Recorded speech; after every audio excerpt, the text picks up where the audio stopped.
Vous n'allez jamais avoir de paix avant de savoir qui vous êtes en Christ et d'être heureux simplement parce que vous êtes sauvé. Restez avec nous dans Jouissez de votre vie.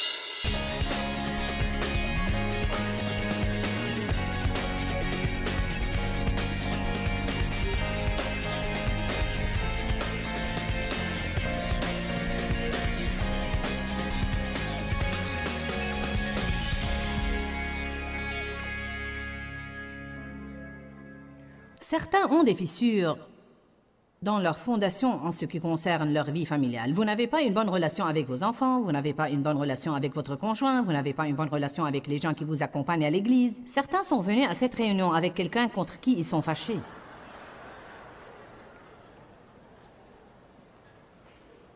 Nous pouvons revêtir notre petit air de Dieu soit loué sur notre visage d'église. Nous pouvons entrer et sautiller et applaudir. Dieu soit loué, gloire à Dieu, Dieu soit loué. Et la disposition cachée du cœur alors? Allez à Luc 12 pour un instant. Nous allons nous réjouir ici ce soir. Combien de vous comprennent le principe dont je parle ce soir? Ça ne va servir à rien d'essayer de bâtir ce grand ministère ou de bâtir cette grande carrière. Vous savez, certains célibataires ont un fort désir de se marier. Ils s'étaient déjà mariés 2 fois et ça n'a même pas marché. Et ils n'ont rien appris puisque les 2 mariages n'ont pas marché. Alors, pourquoi ne pas apprendre quelque chose avant d'aller le faire à nouveau? Eh bien, ce n'était pas de ma faute. Vous feriez mieux de vous en assurer. Comme a dit une dame à notre pasteur, « Pasteur, la semaine prochaine, je me marie pour la 7e fois et je veux que tu pries que cet homme me traite comme il faut. »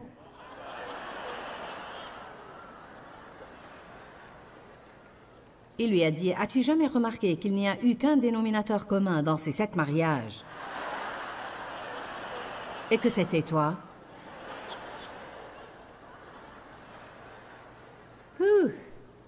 Je pense que ça va chauffer ici ce soir.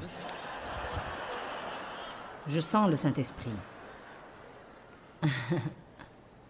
Luc 12. Je ne sais pas ce que nous croyons cacher et à qui nous croyons cacher les choses. Mais tôt ou tard, la vérité sera au grand jour. Si vous avez un désastre à la maison, peu importe combien vous avez l'air spirituel dimanche matin, tôt ou tard, on va le savoir. Amen? Vous pouvez tout avoir à crédit partout où que vous alliez. Vous faites des paiements sur ceci et des paiements sur cela. Et les gens vous regardent et pensent, « Oh, regardez, il conduit cette belle voiture et il vit dans cette grande maison. Oh, regardez ses habits. » Vous êtes déprimé tout le temps car vous allez au travail chaque jour juste pour rembourser vos dettes. Vous avez déjà épuisé votre prospérité pour les 10 ans à venir.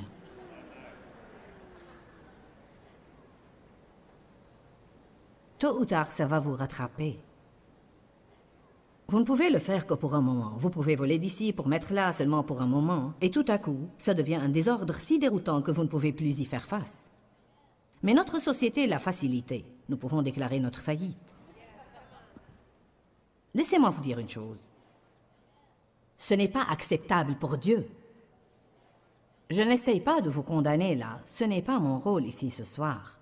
Si vous voulez savoir la vérité, quand j'avais 18 ans, j'ai dû déclarer ma faillite car j'étais mariée à un type qui ne voulait payer aucune facture et à tout bout de champ, il se faisait facturer pour quelque chose.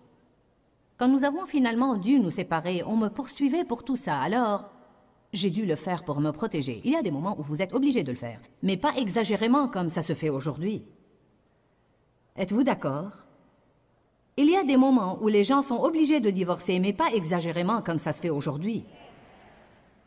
C'est très courant de nos jours, même pour des gens dans des ministères à plein temps, et des ministères célèbres, d'obtenir des divorces. Et l'Église l'accepte de plus en plus en plus. Je vous le dis en ce moment, c'est une grande erreur.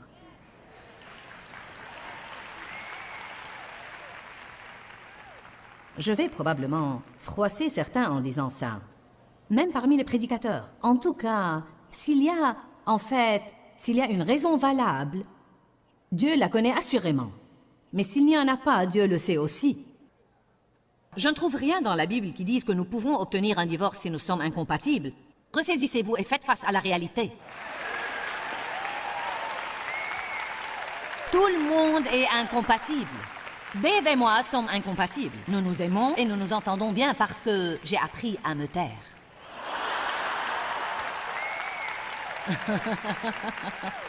Maintenant, nous sommes compatibles.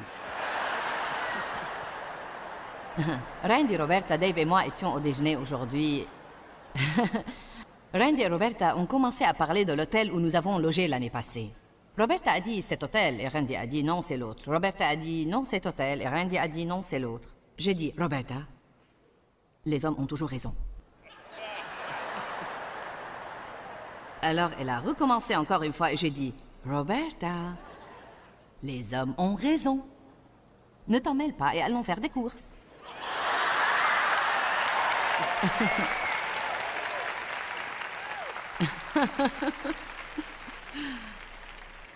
Maintenant, comprenez-moi bien, si je sais qu'une chose est fausse, je prends position. Mais nous nous disputons pour des trucs qui n'ont aucune importance. Où se situe une chose? Qu'importe dans quel hôtel j'ai logé l'année passée. Je ne me rappelle même plus dans quel hôtel j'ai logé. Je ne suis même pas sûre que je suis au bon hôtel cette année.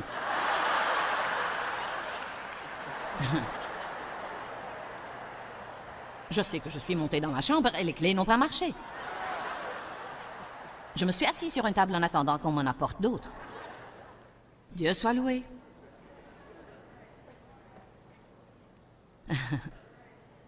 Luc 12, versets 1 à 3. Pendant ce temps, comme la foule était assemblée par milliers au point de se fouler les uns les autres, Jésus commença par dire en premier lieu à ses disciples, « Gardez-vous du levain, le ferment des pharisiens qui est l'hypocrisie, qui produit des troubles et une violente agitation. Nous savons ce qu'est un hypocrite. C'est quelqu'un qui fait semblant d'être une chose alors qu'en réalité il est autre chose.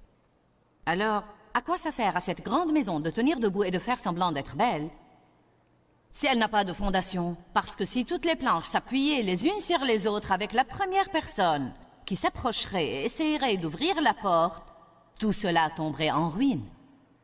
Je vous le dis, il y a beaucoup de choses qui paraissent belles de l'extérieur. Elles sont tape à l'œil, mais si vous faites un petit peu de pression sur elles, elles vont s'effondrer. J'ai commencé à avoir mal à la gorge dimanche passé, et je me suis soignée toute la semaine, prenant des vitamines et essayant de me ménager. Et ce matin, je me suis sentie pire que je ne l'étais avant. Et me voilà voyageant pour prêcher.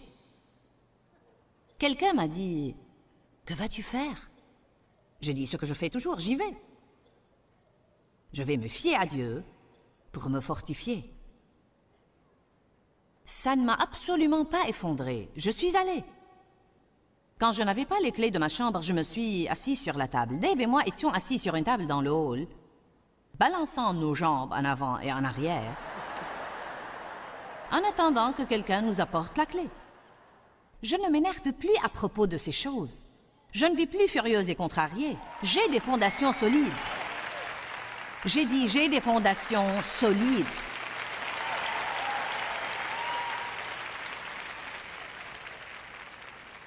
Verset 2. Rien n'est soigneusement voilé qui ne sera dévoilé, ou secret qui ne sera connu. Tout ce que vous avez dit dans les ténèbres sera entendu et écouté dans la lumière, et ce que vous avez dit à l'oreille des gens et dans les chambres sera prêché sur les toits.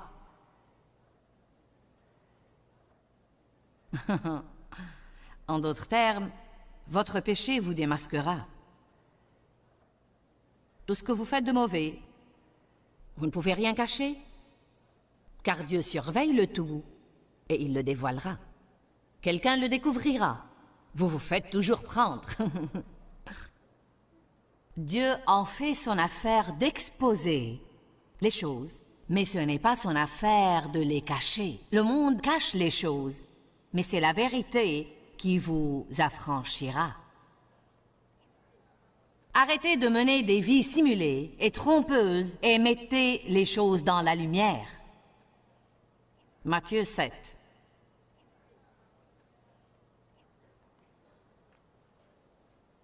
Examinez vos fondations. Je vous défie de prendre environ une semaine et d'examiner vos fondations pour les fuites.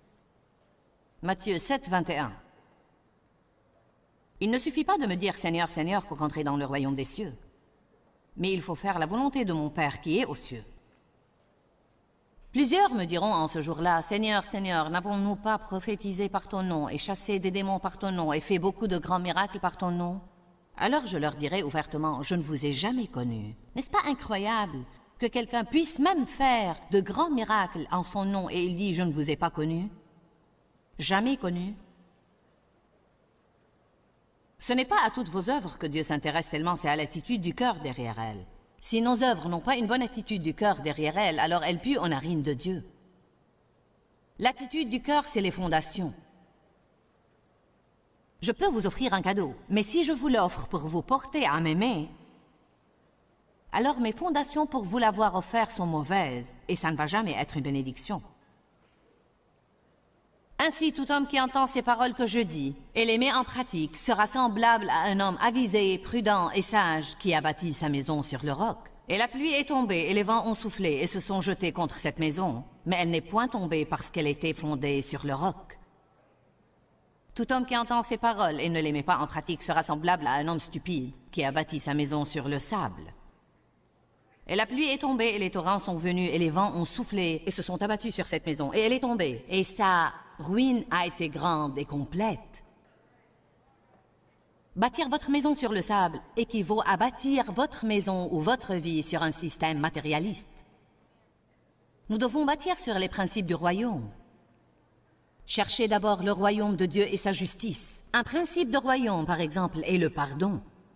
Vous ne pouvez pas bâtir une relation et être tout le temps à moitié fâché des gens avec lesquels vous avez une relation et porter toutes ces petites offenses dans votre cœur. Car vous avez une fissure dans vos fondations. Je ne me fâche plus contre mon mari pour rien. Rien. J'ai vécu avec Dave pendant des années. Et bien que nous soyons côte à côte dans notre vie quotidienne et dans nos affaires, j'avais toujours eu toutes ces petites choses accumulées en moi. Les petits comptes. La Bible dit, la charité ne tient pas compte du mal qu'on lui fait. Alors quand il me fâchait vraiment, je commençais à trouver tous ces trucs, les autres trucs. Eh bien, depuis 3 semaines quand tu as dit, et depuis 2 semaines, et la semaine passée, et je me rappelle le lendemain de notre mariage. Allez maintenant, je m'adresse à vous. Toutes ces amertumes, ces petits ressentiments, toutes ces petites offenses qui sont là-dedans. Combien y a-t-il de gens avec lesquels vous avez une relation alors que vous êtes toujours fâché contre eux car ils vous ont blessé? Ils vous ont déçu, ils ne vous ont pas offert ce que vous vouliez pour Noël. Ils ont oublié votre anniversaire, ils ne vous ont pas invité à la fête. Donc maintenant vous êtes...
Dieu soit loué, je suis contente de te voir. Oh, gloire à Dieu! Vraiment! Je suis si content que vous ayez cette nouvelle maison. Puis vous allez déjeuner avec quelqu'un? Je ne peux pas le supporter, je ne pense pas qu'il aurait dû... Oh, le Seigneur soit loué, je suis contente de te revoir. Personnellement, je ne peux pas supporter ces trucs. Je dois avoir des choses réelles autour de moi. Combien de vous aiment les choses réelles? Jésus est le roc.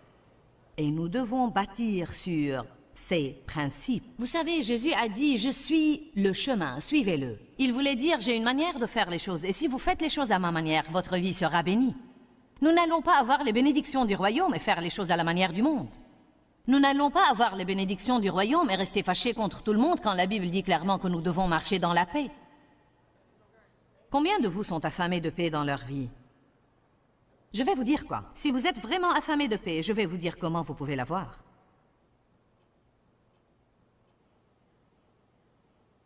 Allez à Ésaïe 2. Ne vous hâtez pas tellement de bâtir un bâtiment. Consolidez vos fondations. Qu'importe si ça prend les premiers 5 ou même 10 ans dans votre démarche chrétienne pour avoir de solides fondations. Je vous dis, mes chers, si vous avez des fondations solides, à ce moment-là, Dieu peut bâtir une maison. Plus le bâtiment va être grand, plus les fondations devraient être profondes. J'ai dit, plus le bâtiment va être grand, plus les fondations devraient être profondes. Certains de vous, si vous restez patient et laissez Dieu faire ce qu'il veut faire dans votre vie, il va se servir de vous pour des choses grandes et puissantes dans l'avenir. Si vous voulez vous hâter et ne pas laisser Dieu bâtir des fondations solides dans votre vie, car vous voulez commencer à bâtir. Je dois bâtir la maison. Décorons la maison. Allez, je veux décorer la maison. Nous avons beaucoup de chrétiens décorés sans fondation. Ils ont des fuites. Ésaïe 2, 22. Cessez de vous confier en l'homme faible et mortel dans les narines duquel il n'y a qu'un souffle.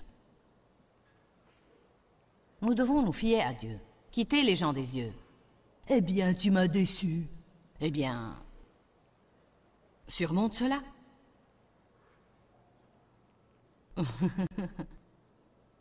Vos attentes sont dans le mauvais endroit. Quand nous mettons nos attentes en Dieu, à ce moment-là, les gens ne nous déçoivent pas tout le temps. Allez maintenant.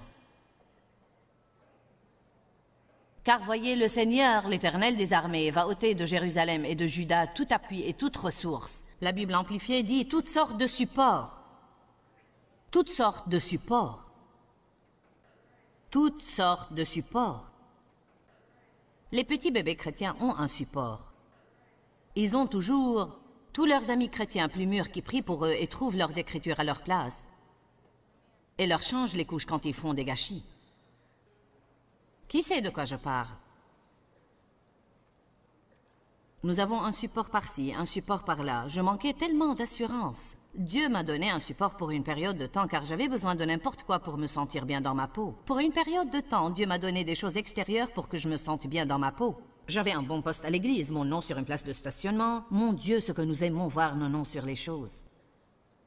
Oh, ça nous fait sentir vraiment important si nous avons nos noms sur quelque chose. J'avais mon nom sur la porte de mon bureau, j'avais mon nom sur mon bureau, j'avais mon nom sur un siège au premier rang. J'avais mon nom sur une place de stationnement dans le parking. J'étais Joyce Meyer, pasteur adjoint au Centre chrétien de vie.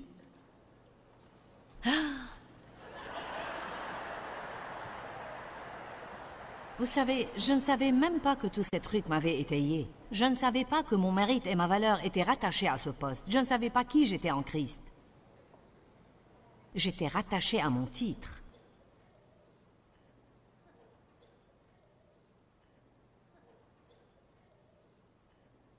Notre groupe social peut devenir notre été. Notre petit groupe spécifique d'amis, notre carrière, notre éducation, notre situation financière, les sortes d'étiquettes que nous avons sur nos habits et la sorte de voiture que nous conduisons. Amen. Je m'adresse à certaines personnes qui sont là. Ne me regardez pas comme si vous ne saviez pas de quoi je parle. Je sais fort bien que vous avez besoin de ça. Qui a besoin de ça? Vous n'allez jamais avoir de paix avant de savoir qui vous êtes en Christ et d'être heureux simplement parce que vous êtes sauvés. Et la joie du salut alors. Jésus a dit, ne vous réjouissez pas de ce que les esprits vous sont soumis, mais réjouissez-vous de ce que vos noms sont écrits dans les cieux. Voilà pourquoi vous pouvez être aussi heureux en vous asseyant dans le hall sur une table sans avoir votre clé. Quand vous avez l'impression que vous allez tomber de fatigue, car votre joie n'est pas fondée sur vos circonstances. J'ai dit, notre joie ne doit pas être fondée sur nos circonstances. Vous conduisez une ancienne voiture et quelqu'un d'autre a une nouvelle voiture. Eh bien, gardez la vôtre propre et remerciez Dieu et ayez une bonne attitude. Et un jour, vous en aurez une nouvelle vous aussi. Certains dépensent tout et s'endettent pour une chose qu'ils ne peuvent pas se permettre parce qu'ils essaient de suivre quelqu'un d'autre.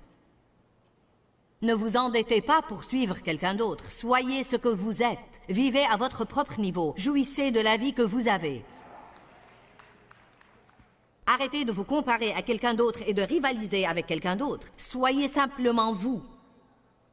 Dieu est venu et a enlevé cet été d'en dessous de moi. Il m'a dit, j'ai fini avec toi ici. Va vers le nord, le sud, l'est et l'ouest. Pour longtemps, mon ministère a chuté car avant, chaque semaine, j'enseignais à des centaines. Dans cette église, les jeudis matins, dans une réunion de dames, j'avais 400 à 600 personnes. Ce n'était pas mal. Je donnais aussi tout l'enseignement quand le pasteur n'était pas là, sauf s'il avait un visiteur de l'extérieur. 2000 personnes. J'étais habituée à de grandes foules. J'ai quitté pour tenir mes propres réunions, 50 personnes, 60 personnes, 65, 70 personnes. Année après année. Dieu, qu'est-ce que tu es en train de faire? Nous pensons que si nous sortons de la barque et nous faisons ce grand sacrifice d'obéissance à Dieu, nous allons avoir ce succès gigantesque du jour au lendemain.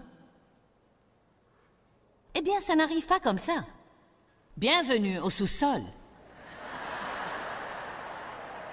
Bonjour. Dieu m'a gardé dans le sous-sol sans ascenseur.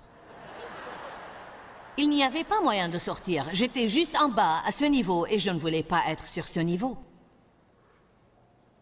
Dieu a enlevé les étés d'en dessous de moi. Je ne savais plus qui j'étais. Je n'avais plus ce titre. Maintenant, quand j'allais à l'église, je devais chercher une place pour me garer comme les autres. Ma place de stationnement qui portait mon nom ne portait plus mon nom. J'entrais dans l'église et je ne savais même pas où m'asseoir. La pensée de m'asseoir derrière... Oh! Derrière? J'étais le pilier de l'église. J'étais là quand nous n'avions que 30 personnes à l'église. Ne savez-vous pas qui je suis? Je n'oublierai jamais le premier jour où quelqu'un s'est approché de moi et m'a dit « Comment tu t'appelles? » Hé, attendez. J'ai dit Joyce Meyer. « Oh, es-tu nouvelle ici? » Non, mais je voulais le gifler. « Suis-je nouvelle ici? » « Suis-je nouvelle ici? Ne sais-tu pas qui je suis? »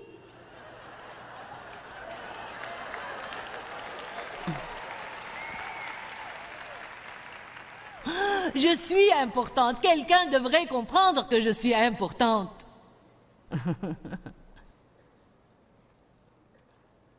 Car si vous ne pensez pas que je suis importante, alors je ne suis pas importante.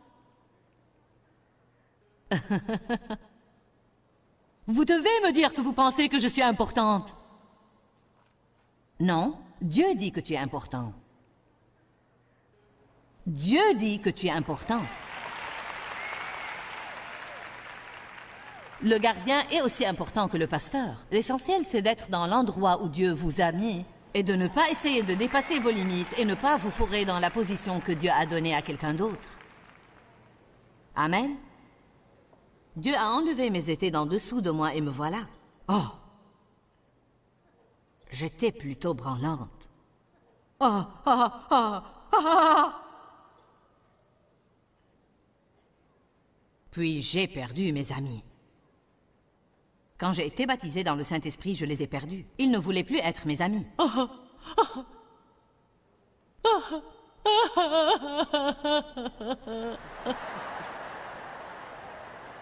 Savez-vous pourquoi je suis toujours là? Parce que Dieu n'enlève pas ses étés d'en dessous de vous avant que vous ayez quelques racines.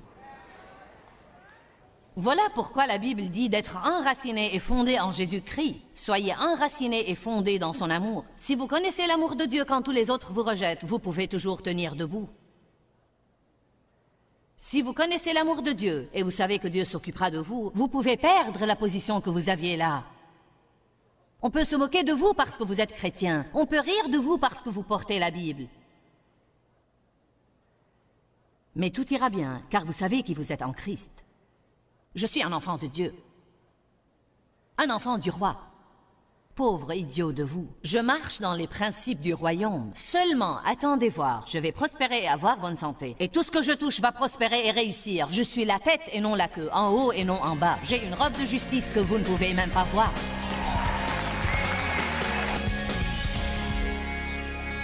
Je ne sais pas si vous avez jamais vécu dans une maison où il y a des fissures dans les fondations.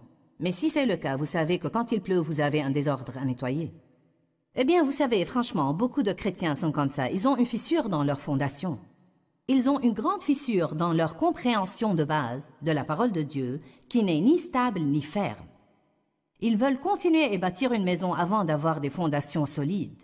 Peut-être qu'ils veulent un grand ministère ou la prospérité, et pourtant ils n'ont pas corrigé certaines questions de base comme avoir une bonne attitude, pardonner à ceux qui vous font du mal, vraiment des questions de base qui sont fondamentales pour mener une vie chrétienne. Donc assurez-vous que vos fondations sont stables avant d'aller courir après une autre grande chose que vous voulez que Dieu fasse pour vous. Si vous avez des fondations solides, Dieu peut vous bénir plus que vous ne l'auriez jamais espéré. Quand, Seigneur, quand? Dans ce livret, Joyce Meyer vous apprend à faire confiance au temps de Dieu. Pour obtenir ce livret gratuitement, écrivez-nous à Joyce Meyer, boîte postale 40095-6300, Larnaca, Chypre. Ou bien visitez notre site web www.joycemeyer.org/fr.